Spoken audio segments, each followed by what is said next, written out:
Today we are tackling one of the most annoying data cleaning problems you'll ever encounter in Power Query – multi-row headers.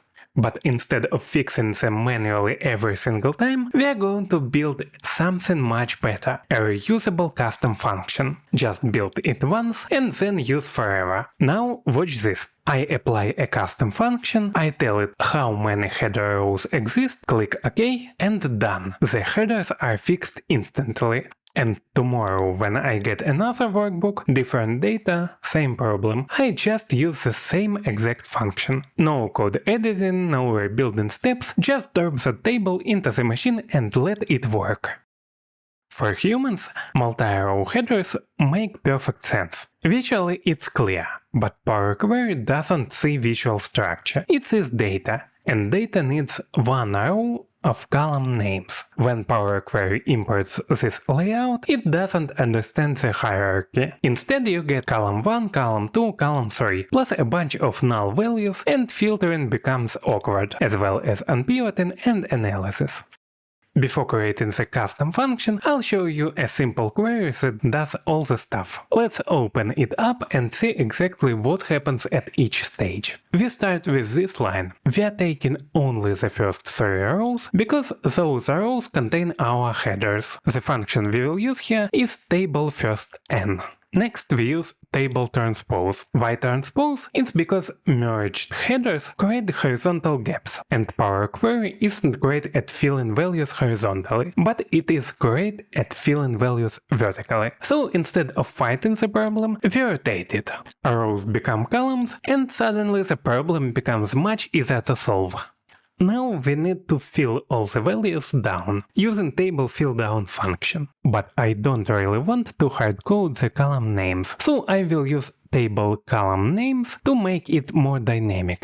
FillDown takes the values and copies it into every blank underneath, and after this step, now every future column name contains all of its pieces. Now let's build the new column names. This is by far the scariest looking part of the query. Lots of parentheses, lots of nesting, but it's really just 3 simple actions. Convert the table into rows, then clean each value, convert everything to text and remove all the unwanted spaces, and glue everything together. This combines all the pieces into a single header, and the result is a clean list of column names. So we just need to somehow attach data and headers. To grab the data, we will use table skip function. This is exactly the opposite of the first step. It skips those header rows and keeps the actual data. Table to columns function extracts all data columns, and table from columns rebuilds the table using our newly generated column names. The old messy headers disappear and new flattened headers take their place. And the result is a clean analytical table. It's now ready for further cleaning, unpivoting or any other stuff. Now for the real value. Most people stop after solving the problem once, but that's like building a machine and then throwing it away. Instead, we are going to convert the query into a custom function. The first step is replacing hard-coded references with parameters. Our function needs 3 inputs. Input table, the table we are fixing, header rows, how many header rows exist, and the optional one, delimiter, what character should separate the header pieces. Once those parameters exist, the query no longer depends on one workbook. It becomes portable. So far we've built a machine. But right now it's bolted to a single workbook. That's a problem. Our query only knows how to work with one specific sheet. To make this reusable, we just need to stop hardcoding values and start accepting inputs. Think of it like replacing fixed settings with controls on the front of the machine. Instead of budget data, we will introduce a parameter, input table as table. Now look at these lines. Table first n and table skip. The number 3 assumes every workbook has exactly 3 header rows. What if the next workbook has 2 or 4? We don't need to edit the code every time. So we replace the hard-coded number with another parameter, header rows, as number. So the machine no longer assumes anything. You simply tell it how many header rows exist. Right now we are combining header pieces using pipe symbol. Maybe you like pipes, maybe you prefer underscores, maybe you want spaces. So we create a third parameter and make it optional, delimiter, as nullable text. After this, we add a simple safety check.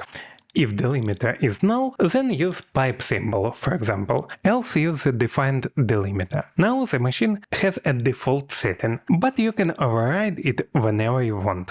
Add the function signature. This is the moment everything changes. At the very top of the query, we add this tiny arrow. It's now a function that waits for inputs. Think of it like unplugging the machine from a specific production line and turning it into a portable tool. Finally, we rename the query. Many developers use the fn or fx prefix, so functions are easy to spot. Now, when you look at the queries pane, you don't see a table. You see a reusable function.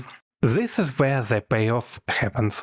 Just go to your table, then create a new step and apply the function. Power query asks which table, how many header rows and which delimiter. Answer those 3 questions and you are done.